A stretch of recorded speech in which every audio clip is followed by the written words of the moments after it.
This got good news on the metal rack. It's complete. Let's check it out. Look at that rack.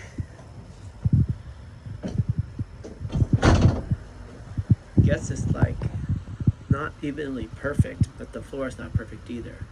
But we got some new plastic inserts, and in the back we put the rails back. I got some extra rails on the bottom that I could put here if I wanted to, and then we took one of the shelves out and we put it on the top so we can hang things. Got an extra shelf protector there, so we can hang things off of there too. So voila, it worked out. Woohoo! Lots of two people struggles. Counting, hitting, 2x4s, banging.